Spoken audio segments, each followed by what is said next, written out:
He has had to pull off of the racetrack the fire. He's taken off the helmet and the balaclava, and Lawrence Howlett will have to watch the remaining laps of our qualifying race here this afternoon. Car number 22, the Mazda, off of turn 14 as he rolls up to the line. Voter Bowman from Nanaimo will put lap number 9 in the books. Let's check the interval back to that 11 second place car of Rocky Ely. It's 7.7 seconds, so Ely ran a little quicker lap there than Bowman did on that last lap. May have got slowed in traffic.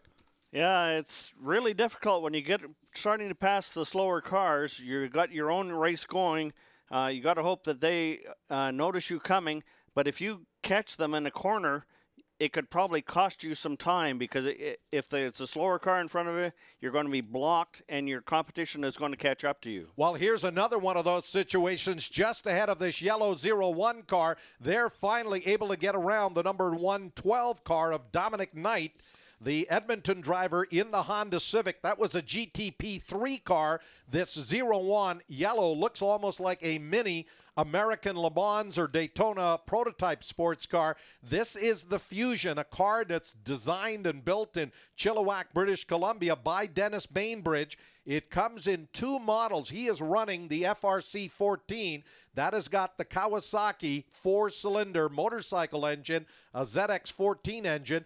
The car also now comes available with a Honda Civic Si 2-liter power plant that does provide a lot more horsepower. But right now, that yellow 01 car of Dennis Bainbridge out of Chilliwack is sitting in the 3rd place spot. Car number 19 moving up to 4th is Ken Staples. And then in 5th is that number 3 car of Harold Schmidt from here in Edmonton in the GTP 1 class Porsche 911. The Northwest Racing entry. Here is Bill O'Kell, who has been lapped in that GTP4 car, car number 7. O'Kell is all the way up into 14th, David, and that is a great run considering he's in a GTP4 class car, and he is definitely leading that class and running 14th overall. And that car would be something like a 1954, I think. About that time it was an MGB, so yeah, it would, although it's highly modified, it actually would qualify as a vintage car, I'm sure. Oh, there you see the problem for Voter Bowman as he had to get up on the curbing to avoid the 38 car there of Rick Chandler in the Acura Integra. That's a GTP3 car that number 38 Chandler is running. And the race leader here, 22, Voter Bowman, was able to run him down and make the pass over there on the far side of the racetrack. But this Mazda RX-7 has not missed a beat. We're working lap 11. This race is under a 45-minute time limit. They will see the checkered flag at about 1:15 this afternoon. That's when we will wrap up our IndyCar driver autograph session that's going on right now in the paddock. So he continues to run out in front, but the margin here continues to shrink. Car number 11, Rocky Ely from Vancouver in the Chevrolet Monte Carlo, has closed to within about 4.1 seconds, and then 12 seconds back of the leader is that 01 Fusion that we see up on the big screen. Lucas Oil sponsorship on that 01 car of Dennis Bainbridge, along with Lincoln Electric and Simtex Industries. We had the opportunity to sit in that race car back here on Thursday when many of the Northern Alberta Sports Car Club drivers were getting set up here in the paddock. And David, I tell you, one of the new innovations this year are moving all these 50-plus number cars over into the main paddock here so the fans can sort of check them out, talk to the drivers, because for the last couple of years they've been off of the turn 4-5 area in that old paddock area where now has a whole bunch of RVs. So I like the way the organizers here have moved the Northern Alberta Sports Car Club competitors into the main paddock.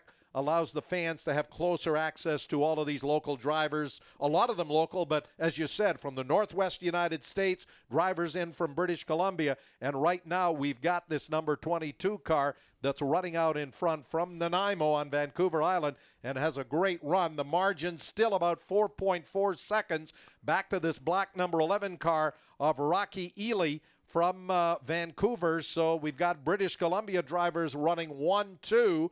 And then another British Columbia driver, Dennis Bainbridge, in car number 01, up into that third-place position. And up on the big screen, we look at Dennis Bainbridge from Chilliwack in a beautifully prepared race car. Just was a delight to sit in the car, talk to Dennis about it. It's got a 6-speed, in fact, sequential gearbox and reverse, and they've been able to put all that together using a Kawasaki ZX14 motor. Right now, he runs in third. You may notice around the track there's a whole bunch of corner workers that are giving flags, and this gives information to the drivers. The green flag means everything's clear in front of you. There's a red flag, which you don't want to see because that's going to stop everything out there. Black flag means that you're in some kind of trouble. You better report to the pits. So these people rely on these volunteers that are out there with the flags to tell them what's happening.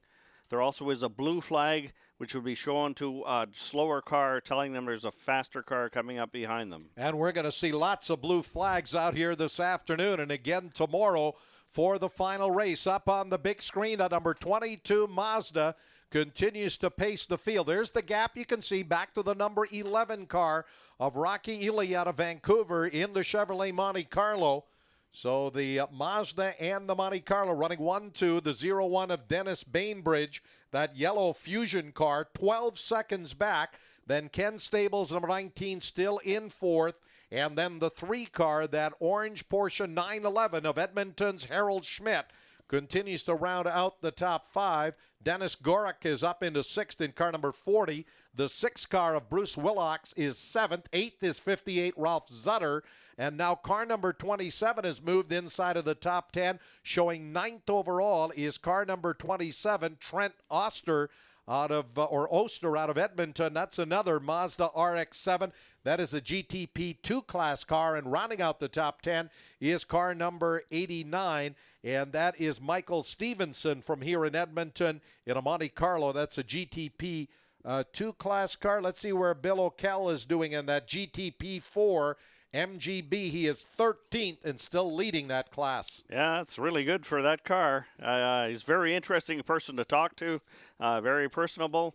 One thing that you can do with these cars, where they are, they're very close to the stands, and these people are very happy for the public to come by, look at the cars, talk to the drivers. Oh, and we've got a battle for the lead all of a sudden into turn number 1 from nowhere. Rocky Ely has put that big black number 11 Monte Carlo out in front. And I think number 22, Voter Bowman, may have got hung up with some of the slower cars on the racetrack. Up on the big screen, here's the replay. The lead change into turn 1. Bowman wide, leaves the door wide open, and there goes that black number 11 of Rocky Ely to grab the lead. So Bowman, for the first time here as we work lap number 15, led the first 14 laps, but the number 11 car of Ely back around into the lead. Bowman now in second, still 0-1. That yellow Fusion car of Dennis Bainbridge in fourth. 19 Ken Staples fifth. In fourth. Fifth is 3 Harold Schmidt. And into sixth is car number 6. And I believe this will be your top GTP 2-class runner, Bruce Willocks from here in Edmonton in that Nissan 300 ZX. So the battle for the lead continues. David, this one not over at all as they run out of the Rexall Carousel. They're side by side on the short chute, coming to turn number 13, and Voter Bowman will move back out in front and lead them out of turn 14. But these two drivers are having an absolute war. Now Bowman looks like he slowed there coming out of turn 14, and Rocky Ely will retake the lead as they work into turn 1. That is 15 laps completed. We've got about 15 minutes to go here this afternoon. It looked like the one driver in car number 22 signaled to let the other driver go by. They get through this corner here. He's got the lead. It's a little later than this. There is a pass, and then suddenly he waves, and 11 gets back by. So I don't know whether car 22 is having some problems or not. We'll see what transpires here in the next couple of laps. Bowman with the lead as he was able to retake it coming out of the final couple of corners. And then Rocky Ely in car number 11 was able to retake the lead. Now that 11 car, much heavier, and the Mazda, a lighter car and a little more nimble handling on this racetrack. And there it is. He's able to late break him into turn number 11 to retake the lead. So these two drivers going back and forth. The number 11 car here of Rocky Ely out of Vancouver in the Monte Carlo, but Voter Bowman out of Nanaimo in that Mazda RX-7 is once again back out in front. Bainbridge in the 0-1 still third. Staples 19 is fourth, and a new fifth-place runner. That'll be the number 40 car of Dennis Gorick out of Calgary in the Chevy Corvette. Yeah, these cars that are race leaders are definitely having trouble with the slower cars. Where they meet them, if they're in the corner, they're going to have troubles. Okay, they're coming up to a bunch of more slower cars are going to have to lap. We're going to have another problem. It depends on who gets the advantage. Oh, that poor little Datsun got passed on both sides. Well, a lot of positions being swapped around the racetrack. Looking to see, there's that overtaking flag being displayed to a couple of drivers up there in the turn 7-8 area. As we look at our lead pair out in front, also looking at our vintage class leader at the moment, I believe that number 77 car that is being shown 20th overall, Kelly Ann Hampton out of Calgary in a 1970 Dodge Challenger, is the leader in the vintage class as far as we can tell there, David, running 20th overall. She, of course, won the vintage class here at Rexall Speedway a year ago. But up front, the battle for the overall win here in our qualifying race. And there, they have just lapped that number 77 car. So just 19 cars now running on the lead lap. The pace up front has been so fast among these GTP1 class cars as they work back into turn one. It's still Voter Bowman in car number 22, leading the 11 car as we work lap number 18, 17 laps completed. Yeah, they're getting a little, there's only one car now in the way, a little Fiesta. They should be able to get by just after this next corner. There they go. Looking really good, but it's real fight going on between those first two cars. That was Chris Saunders in car number 71. That was a VW Scirocco, I believe, that they just went around. Saunders being shown there in 19th, so just 18 cars now are still running on the lead lap. Voter Bowman has set a torrid pace out in front. Car number 11 holding out of that second place position, but has led here a couple of times. Rocky Ely out of Vancouver as the two drivers work the short chute coming into turn 11 here into the Rexall Carousel.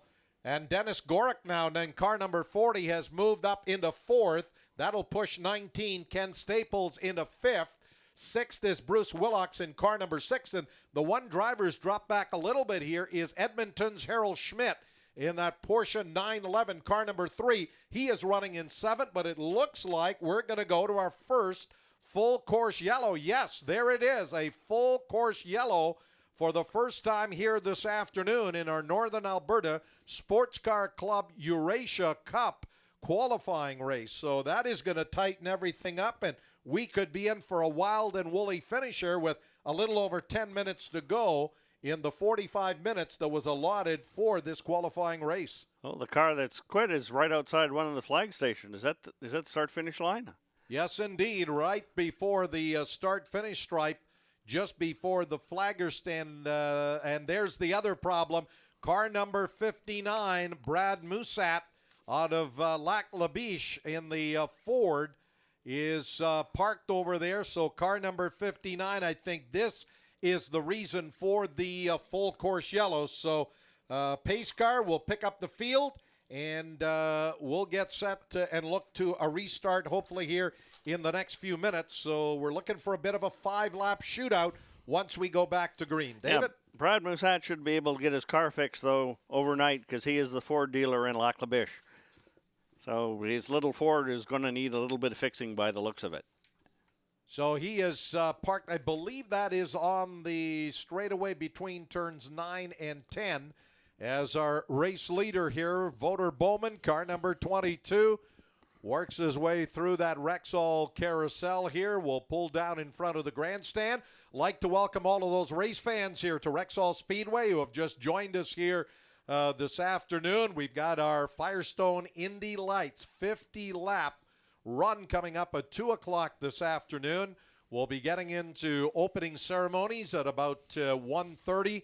And, of course, following our victory podium presentations for the Firestone Indy Lights race, we'll get into, at 3:20, will be our Indy Car Series qualifying for the Rexall Edmonton Indy. So under a full course yellow here, working at lap number 19. It'll be 19 laps completed next time by, and I believe we've got only about 18 cars still running on the lead lap. There's your second place car, 11, Rocky Ely, as he works through in one of those GTP 1 class machines. The field making their way through turns 1, heading up to 2, and they'll be picked up here momentarily by the pace car as we continue to run under a full course yellow. Sitting in an Indy car all day can be really draining. The average driver loses over 10